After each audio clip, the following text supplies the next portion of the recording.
Hey everybody, how are you guys doing today? I'm just got back from a BOCC Kootenai County board meeting.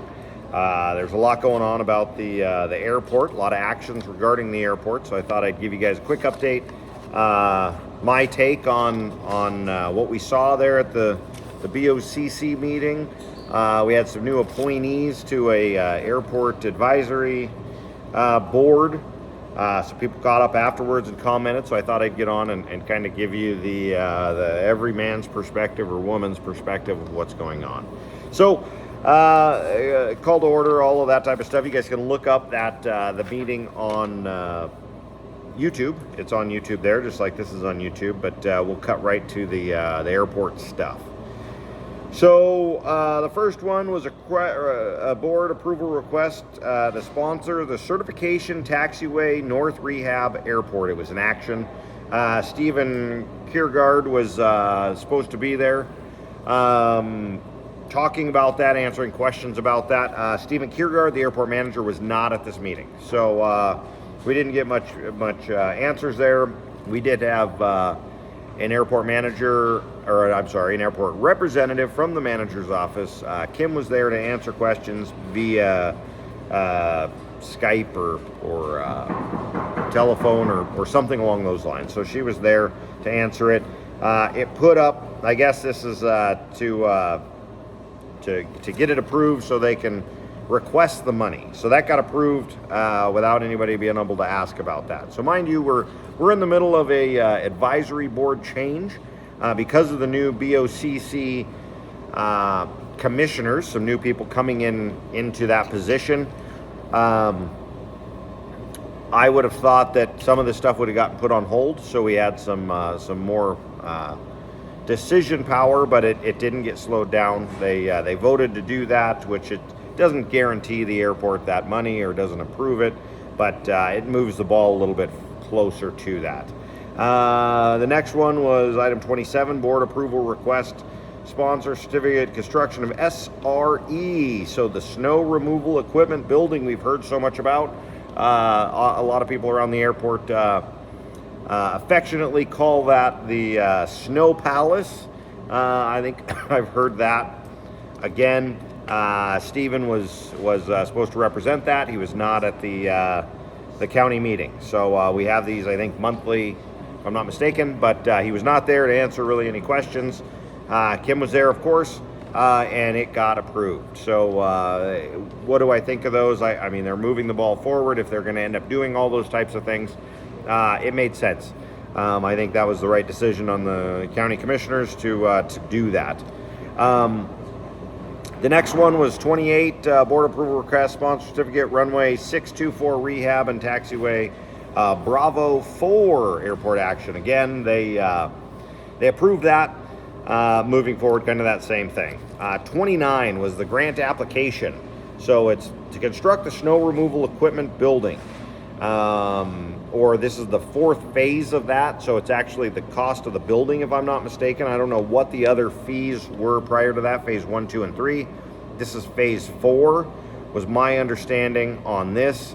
They requested to write a grant for the federal government in the amount of $465,935. I don't know what the other prices were, but they're asking for that. We have to match. My understanding was 10% of that has to be matched for the FAA to lend that. So the match to the county is $23,297, and it would be a match to the state, if the state had the money to set aside to help us with that, of $23,297, or the county would be on the hook for all of that money. So it'd be on the hook for $46,500, roughly, a little over that. 46,593, I guess, would be how much that would be. Stephen was not present to answer any of these questions. I think there would have definitely been some questions being made. Again, the next one was the grant application for the rehabilitation of runway 624 and construction. So it's basically a grind and repave, or an overlay, or an inlay, I guess they called it. Kim straightened that out. She clarified it was an inlay. I'm not quite sure what an inlay is to an overlay or a grind and repave, but it was. Now, this is kind of an interesting one here that I think some people in the room piqued interest. This is a $5 million grant, $5,469,000 grant to redo that. I'm not saying that the runway needs to be done or doesn't need to be done, but you would think that Stephen, our airport director, would be there to champion this and ask any questions that could arise from this. Again, that's another one of those match deals. We have to pay, we have to match 10%, it looks like. Hopefully we would divide that up between the county and the state. Again, the county would be on the hook for $273,450. The state would be on for the same. If that money didn't come from the state, then the county would be on the hook for $546,900. That's what it would be. I've got all the numbers right here. Sorry about that. So I would have loved to seen the airport manager there, being how this has been kind of stuff that he's been working on in his wheelhouse for some time. Sorry about the noise. We've got a little bit of drilling here. Maybe we can get that to stop.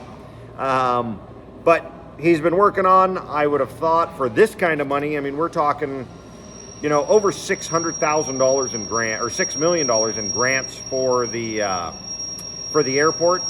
Again, sorry about that noise. We're trying to get that to stop. Somebody will go and talk to them. But for $6 million worth of grant requests, and I know we're still in the application stage, I would have thought that somebody would have been there to be able to answer some questions, and maybe some of this stuff would have got kicked back at least for until the next meeting to the new County Commissioners Advisory Board to answer some of those questions. But it didn't. They got approved, and we're moving forward on that. So that's okay.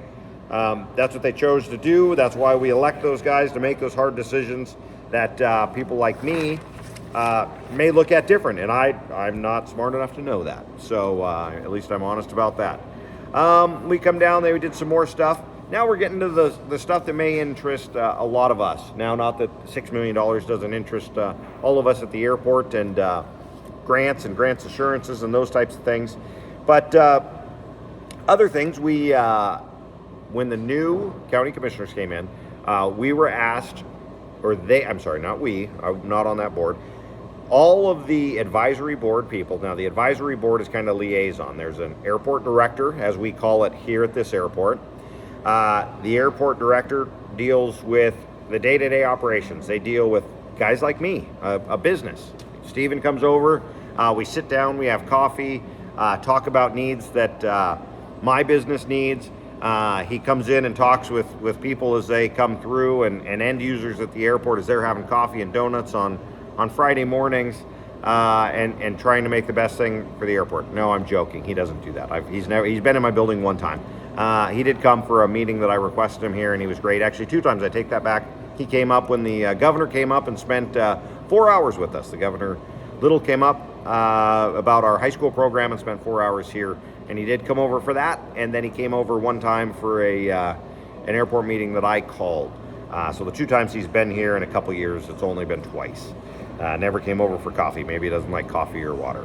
But anyway, so Stephen is our day-to-day operator, deals with keeping the runways clear, keeping the coyotes off it and the deer, and keeping people from terrorists from stealing airplanes.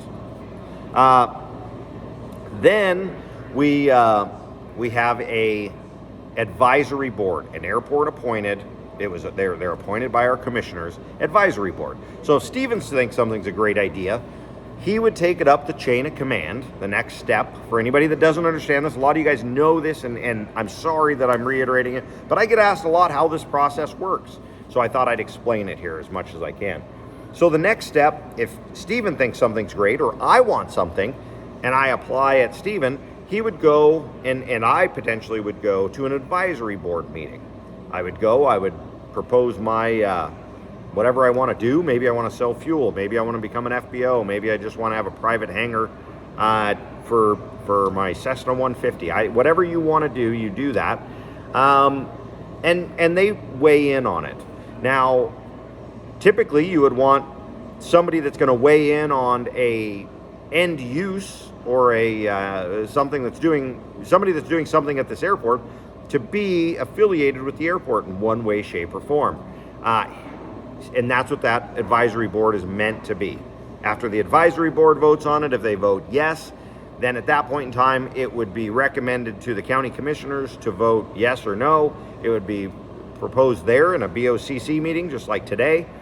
Stephen would be there. Typically, the person that wants the lease or wants whatever they want at the airport is there to talk about their needs, why this would be good or bad or indifferent to the airport. And then the county commissioners vote on it, and then it would be submitted there. So that's how that chain of command works. Now, some people at the airport as end users felt that the last advisory board may not have been in touch enough with the end users at this airport. I'm one of those people.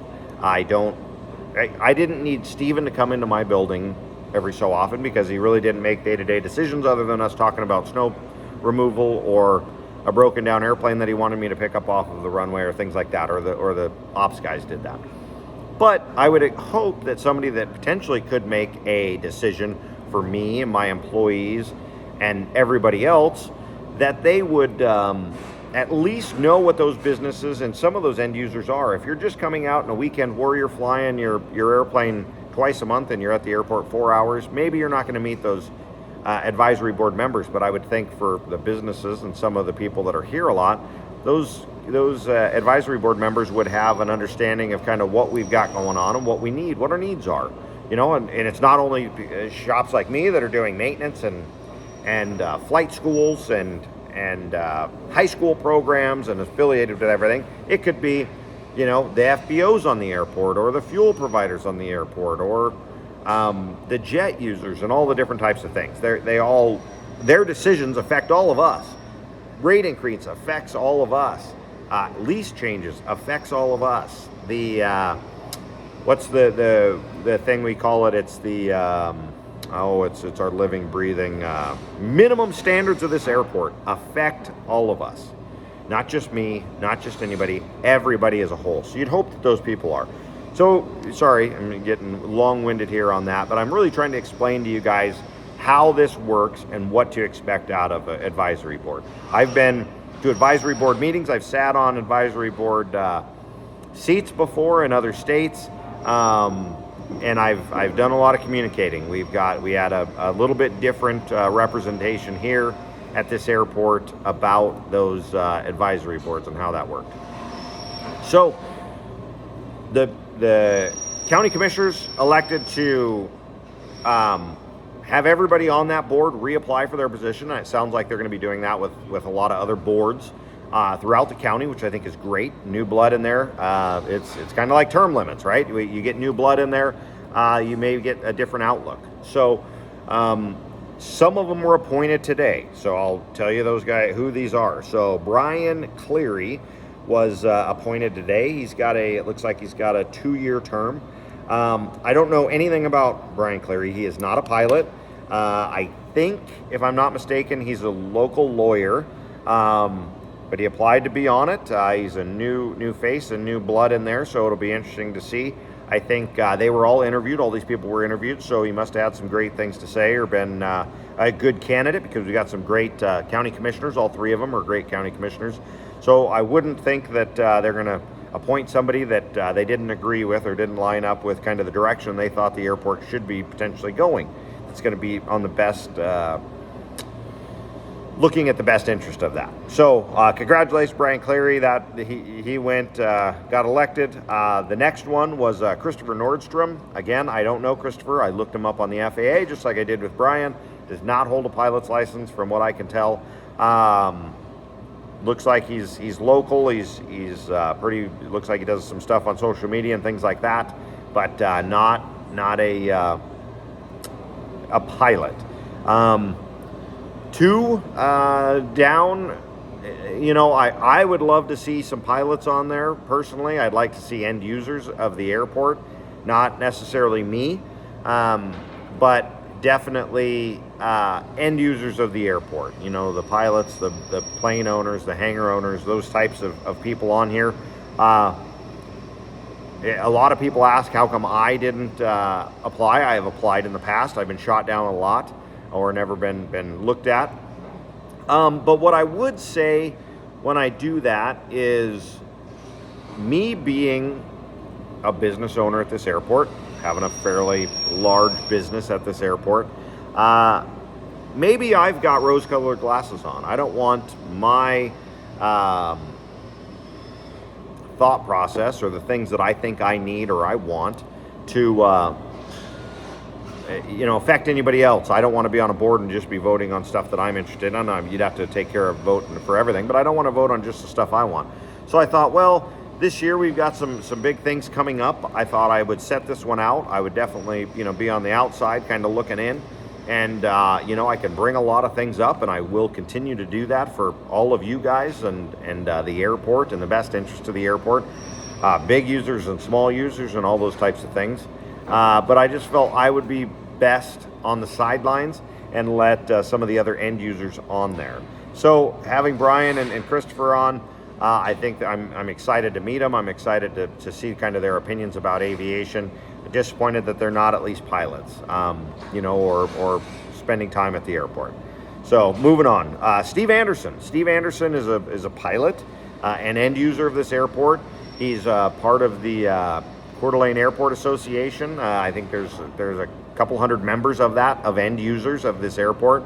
I think he's a phenomenal add to the advisory board. I think he's impartial. I think he's going to look at things, and he's open-minded enough to, as we propose things that we want or somebody wants, he'll look at it, he'll weigh the pros and cons of it, and he'll vote that way. I think, Steve, I'm really looking forward to that. He's just high and tight. He's a good, solid guy to have on that board. And then we've got Michael Henkowski. Again, he's an end user. He's got a hangar here. He flies helicopters and airplanes. He's been in aviation a long time. He's been at this airport a long time. He's got a lot of great ideas, and he's willing to sit down and talk with you. I think that's going to be a great add. At that, he's got multiple pilot's license and certificates, I should say. So I think that'll be a great add. Now, it sounds like we've got a couple people that are staying, at least one person that's staying on the board that the board brought back, or two people, I should say. Now, because the Coeur d'Alene Airport property line butts up to the city of Hayden, and a lot of the airspace we fly over the city of Hayden, they find it best to have a representative from the city of Hayden on the board. And I forget the name. The name wasn't on here, but it was the same person that's been representing the airport there for the city. He's a city official, and he is coming back. So I'm pretty excited about that. I've reached out to him once or twice over the years. I've never personally talked to him, but hopefully we'll have an opportunity to meet and to move forward and do that. So those were kind of the appointments. So we've got 4 people with a 5th there listed. I think we've got one other that's a stayover from past. So that's 6. We may have an open seat, one more, because I think there's 7 seats total on that moving forward. So that's kind of what happened there. They did that, so they'll meet next. I think they called for a meeting next Wednesday. I'll be out of town. I'm disappointed in that. I'd love to get up and be at that first meeting and meet them and hear what they have to say and kind of moving forward. But I will be at the next one. I can promise you that, and I challenge all you guys to be at those meetings as well. Then we kind of moved on. A couple other things. That was about the most of it for the public stuff. We had some status updates from Leslie, and then it was public comments. From the public comments, I thought it was great. We only had a couple. I was going to get up and say some things. I had some things planned out, but I just didn't feel maybe at the next BOCC meeting without being able to ask or some of the questions being asked about the items before, these grant assurances and things like that, we had to go from there. A young lady stood up. Sounds like she's got a heck of a background. She's got an airport management degree. She's got a bachelor's in aviation science. She's working towards an airline job potentially, but seems like she's got a very good pedigree of knowledge. She got up and asked about why we're approving some of these grants to move forward, or the grant applications, I should say, to move forward, while we have some what was the word they said? Pending grant assurance investigations is how it was worded. Now, this is outside of my wheelhouse, guys. I understand kind of how that grant assurances work. The pending investigations is kind of an interesting thing to me. I'll dumb it down to my level and try to talk to you guys and explain to you what that is. So when the FAA gives an airport or an entity, the county at this airport, money, they write into that grant assurances, meaning that we'll keep the airport open for a period of time, that the property at the airport will be used for certain things, typically aviation related items and things like that. And if you break that agreement, there potentially is penalties or fines or even demand of repayment of that grant.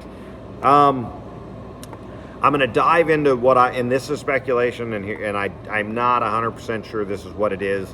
It seemed like there's potentially, I say it like this in air quotes here, that there's some investigation on a gun club that is outside the perimeter of the safety fence of the airport, but technically at one point in time it was on what was designated airport property.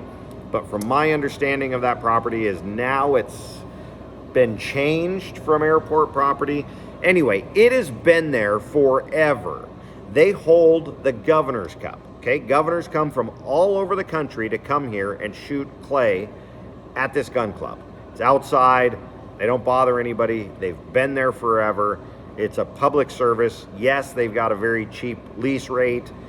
But at what point in time, prior to this, in this meeting today, we had all kinds of grants and things for radios, $50,000 for radios for EMS, which we need. I 100% agree with all of those types of things. But at what point in time are we not helping out the people that help out the community? I'm pretty sure it's a non-profit gun club. People go there and shoot all the time. It's at a great location. It's I think, what do I know? I don't shoot there. I wish I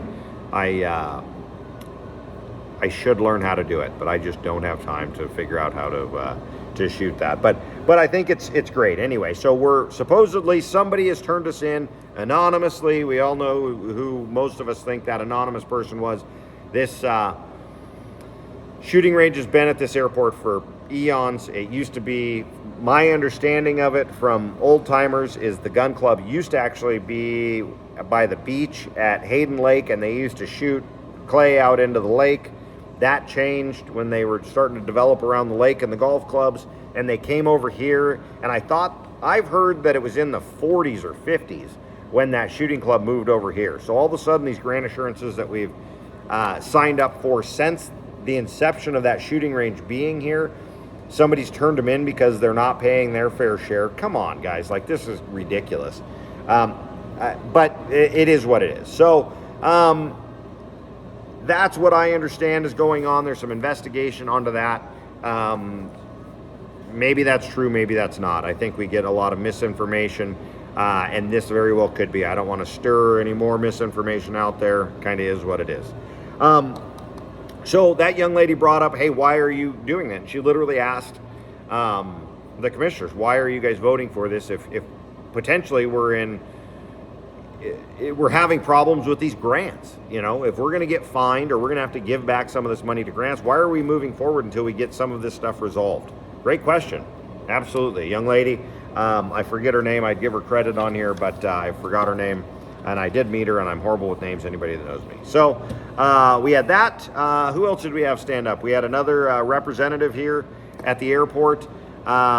He owns another flight school. I guess it sounded to me like his opinions, this is my opinion, but his thoughts don't align up with the airport association, which I'm pretty sure he's a member of. I don't know if he's voiced that his needs and wants don't align up with that, but I guess he's representing a different association or starting a different association, or it was kind of weird to me how that was represented. I'm looking around the room here to other people that were there with me. We didn't quite understand what was going on, but he represents 100,000 square foot of leased space at this airport. That's a big area. I'm assuming it's him, and he's representing the FBO and a couple hangar owners is what it sounds like. That's a lot of land, and so they have needs. It sounded like he was wanting to be appointed to the advisory board. We all had an opportunity to apply for that position. We do yearly. At the end of the year, we put in an application if we want to do that. I've done that for the last 3 years. I did not do it this year. If I wanted to be considered for the advisory board this year, I should have applied. I would say the same thing to him. If you want to have a voice on that advisory board, and you don't want to go like I am in the back and saying the things that you want, if he feels he represents a big enough party on this airport, he should have applied for a job and did the interview and went from there. So not quite sure where that was going. Kudos to him for stepping up and wanting to participate in this. That's what America's made of, is the government, and we're making these recommendations. So we'll see where that goes, but he represents a big portion, and apparently he doesn't feel that their voices are being heard. So we'll see. It seemed like, I don't know. I'll just leave it at that. I don't know. So that's kind of what happened there.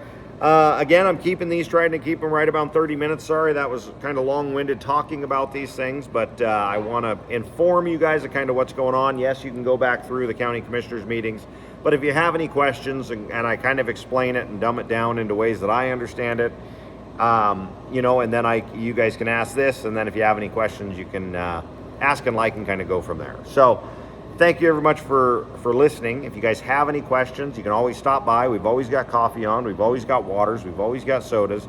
Typically, we've got some sort of pastry here. Stop by, say hi. If you like what I'm doing here, I think we've changed the YouTube a little bit, so there's a folder just for airport stuff, because I know that a lot of you guys are here for this airport stuff, but a lot more of you guys are here for my flying stuff and the shenanigans that we do. It's a very good possibility that we've got a reality TV show coming your way. That's kind of on the down low right now, but we're in the negotiations for that. So I'm excited for the future. I'm excited for what's going on here and moving forward. So that's what I've got.